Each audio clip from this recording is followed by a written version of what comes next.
Uncle کیا میں اندر آ سکتی ہوں؟ وہ دروازے پر کھڑی اجازت مانگ رہی تھی۔ شاہ صاحب کا چہرہ خوشی سے کھل اٹھا۔ ہاں میری جان، کیوں نہیں، پلیز اندر آؤ۔ انہوں نے خوش دلی سے اجازت دی۔ انکل مجھے آپ سے ایک بہت اہم بات کرنی ہے۔ انہیں کام میں مصروف دیکھ کر وہ اپنے انداز میں بولی تو انہوں نے مسکراتے ہوئے اپنا لیپ ٹاپ ایک سائڈ پر رکھ دیا۔ وہ ہمیشہ سے انہیں بہت عزیز تھی۔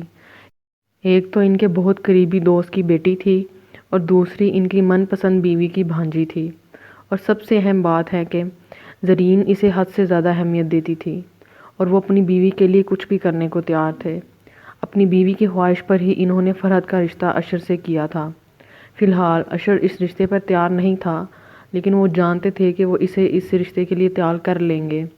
وہ ان کا بیٹا تھا، ان کی بات کیسے انکار کر سکتا تھا، اور اب تو بزنس میں قدم رکھ چکا تھا۔ اتنی جلدی بزنس کی ایک نامور پرسنالٹی بن چکا تھا ان کے لیے۔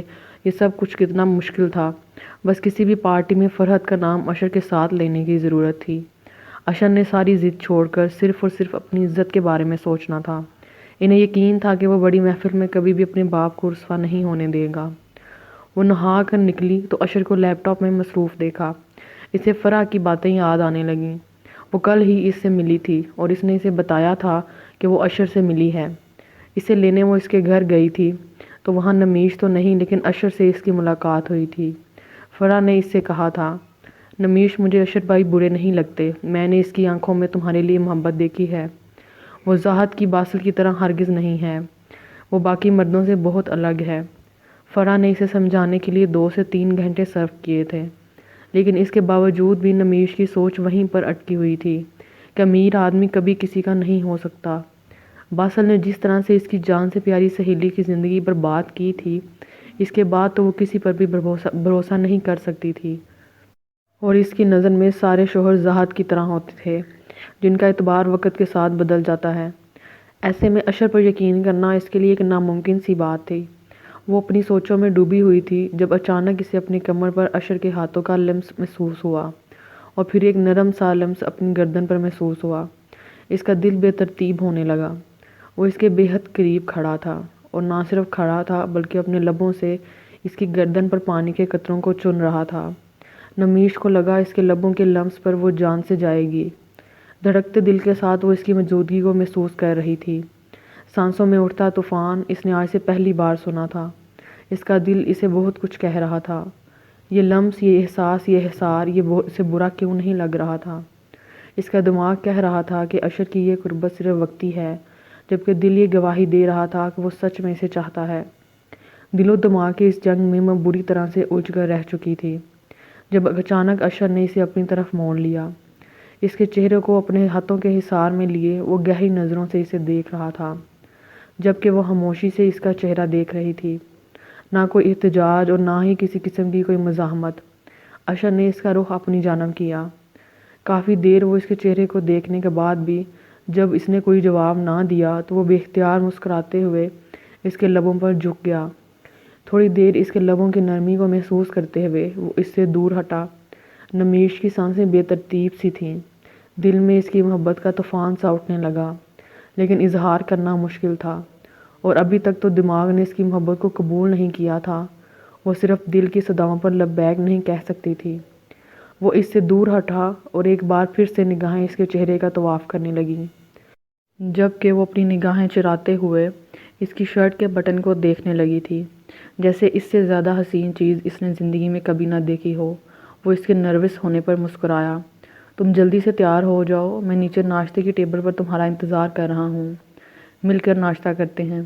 اس کے ماتھے پر مہر ثبت کرتے ہوئے وہ وہاں سے باہر چلا گیا، جبکہ نمیش وہیں کھڑی دروازے کو دیکھتی رہی۔ اشر کا اس طرح سے چھونا نمیش کو برا نہیں لگا تھا۔ کتنے آرام سے وہ اس کی زندگی میں اپنی جگہ بنا رہا تھا۔ شمائلہ کے سامنے اس نے بتایا تھا کہ اشر کے لیے وہ کتنی اہمیت رکھتی ہے۔ اس نے اسے نمیش کی انسلٹ نہیں کرنے دی تھی۔ اس کا معصوم دل تو تب ہی اشر کے گن گانے لگا تھا، اور اسے اشر کا یوں پیار کرنا، اپنی طرف دیکھتے پانا، اسے اس کے لبوں کو چھونا، یہ سب کچھ اسے برا نہیں لگ رہا تھا۔ اس کا لمس اس کے دل کی دنیا بدل رہا تھا۔ اس آدمی کے سامنے وہ اپنے آپ کو بے بس پانے لگی تھی۔ اس کے پاس آنے پر وہ کوئی مزاحمت نہیں کرتی تھی، کسی قسم کا کوئی غصہ ظاہر نہیں کرتی تھی۔ وہ خود بھی اپنی بدلتے دل کی کیفیت پہ حیران تھی۔ ایک طوفان تھا جو اس کے دل میں برپا ہو چکا تھا۔ فرحت بات بات میں اس کی تعریفیں کر کر کے پہلے ہی اس کے دل پر اشر کے نام کی دستک دینے کی ہر ممکن کوشش کی تھی۔ اب تو اس کی بیسٹ فرینڈ بھی اس کا نام لے رہی تھی۔ اور فرح وہ واحد انسان تھی جس کو وہ سمجھتی تھی اور مانتی تھی۔ اس کی بات تو ہمیشہ سے ہی ٹھیک لگتی تھی اور کہیں نہ کہیں اشر خود بھی اپنی جگہ اس کے دل میں بنانے لگا تھا۔ لیکن کب، کہاں، کیسے وہ اس کے دل میں اترا، کیسے وہ اس کے بارے میں سوچنے لگی، وہ خود کچھ سمجھ نہیں پا رہی تھی۔ اس کا دل اس سے سوال کر رہا تھا، لیکن اس کا جواب تو صرف اور صرف خدا جانتا تھا، جس نے نکاح جیسا بندھن قائم کیا تھا۔ اور اس کے بعد تو محبت ہو ہی جاتی ہے، اور پھر اس کے ساتھ بھی تو ایسا ہی ہوا تھا۔ محبت کی حسین کلیوں نے اس کے دل پر دستک دینا شروع کر دی تھی۔ نکاح کے دو بول نے اسے اشر کے معاملے میں بالکل بے بس کر دیا تھا۔ وہ تیار ہو کر نیچے آئی تو اشر ناشتے کی ٹیبل پر اس کا انتظار کر رہا تھا۔ اس کے بیٹھتے ہی وہ خود ہی اسے کھانا سرو کرنے لگا۔ یہ بھی آج ہی اس نے نوٹ کیا تھا کہ وہ روز کئی صبح خود اپنے ہاتھوں سے ناشتہ کرواتا تھا۔ اس سے پہلے تو اس نے کبھی اس بات کو محسوس بھی نہیں کیا تھا۔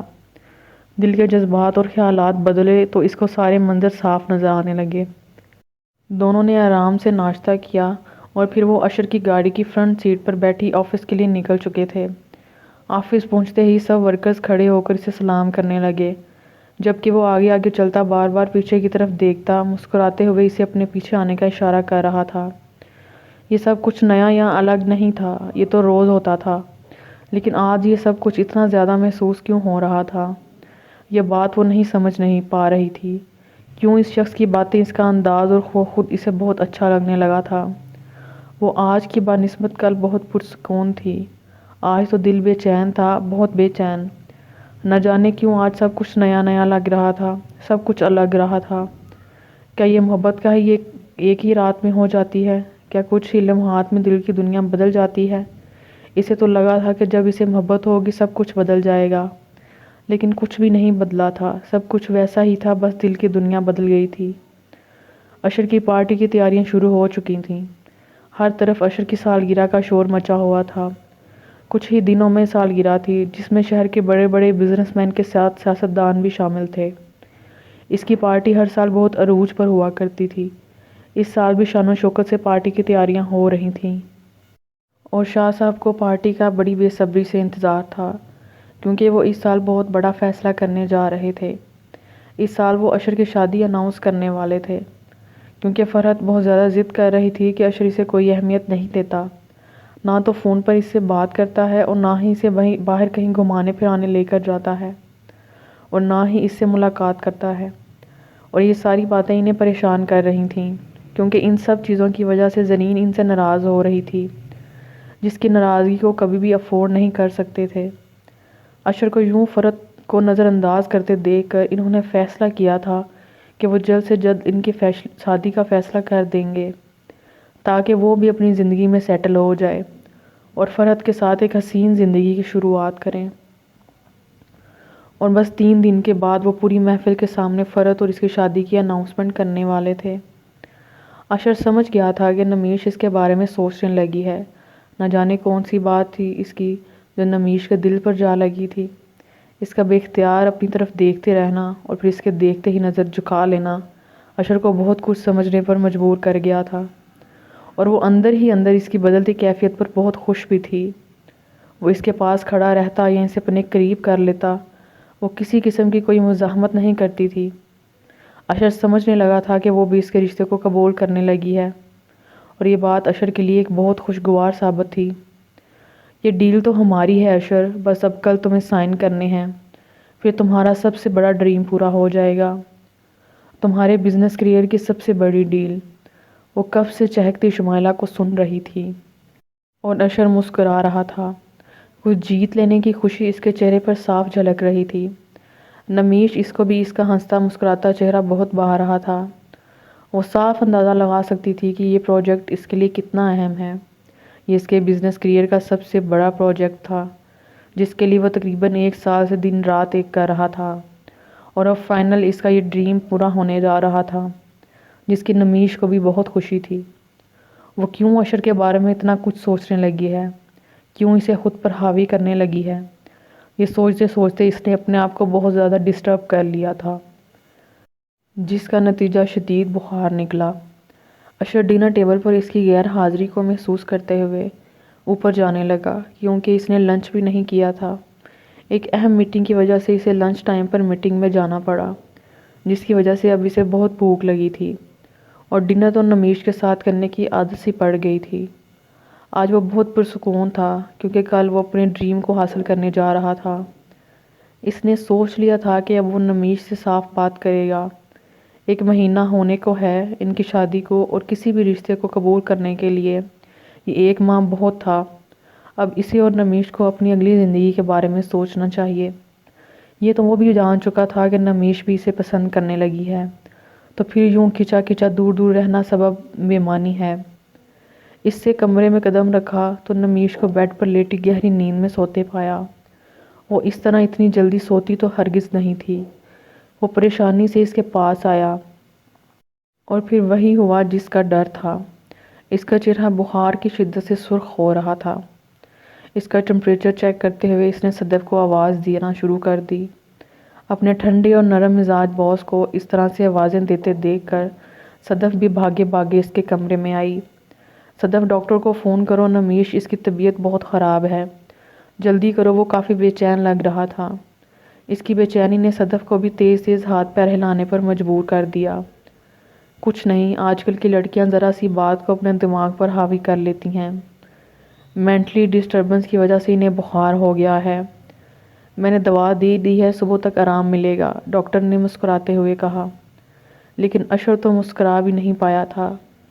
پتہ نہیں کون سی بات تھی جسے نمیش نے اس حد تک اپنے اوپر سوار کر لیا تھا کہ وہ بخار کا شکار ہو گئی۔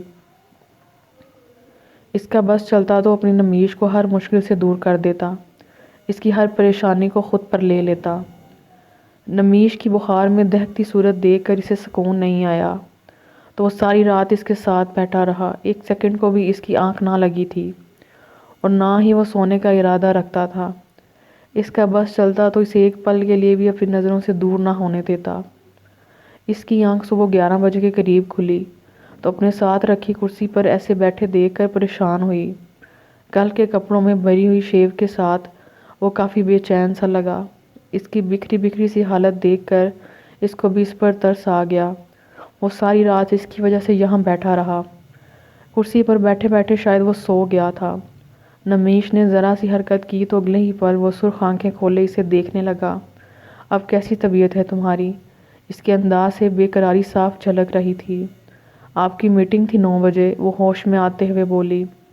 بھاڑ میں گئی میٹنگ، تم بتاؤ تمہاری طبیعت کیسی ہے؟ اب سر میں درد تو نہیں ہو رہا؟ بخار تو نہیں ہے؟ وہ اس کے دونوں گالوں کو چھوتے ہوئے کہہ رہا تھا۔ وہ آپ کا ڈریم پروجیکٹ تھا اشر۔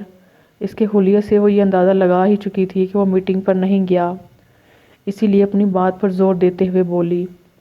تم سے اہم نہیں تھا نمیش، بلکہ تم سے اہم کچھ بھی نہیں ہے۔ تمہیں کیا لگتا ہے میں اس میٹنگ کے لیے تمہیں اس طرح بخار میں تپتا چھوڑ کر چلا جاؤں گا؟ تم ایسا سوچ بھی کیسے سکتی ہو؟ اس دنیا کی کوئی بھی چیز تم سے اہم نہیں ہے۔ چلو اٹھو، فریش ہو جاؤ، میں تمہارے لیے ناشتہ لے کر آتا ہوں۔ اسے خود کو دیکھتے پا کر وہ اٹھ کھڑا ہوا، لیکن وہ تو اب بھی ساکت سی اسے دیکھے جا رہی تھی، جو اس کے لیے اپنے ڈریم پروجیکٹ کو چھوڑ کر بالکل بے فکر تھا۔ آج کے لیے اتنا ہی، آئندہ کے لیے ہمارے ساتھ رہیے گا۔ اللہ حافظ۔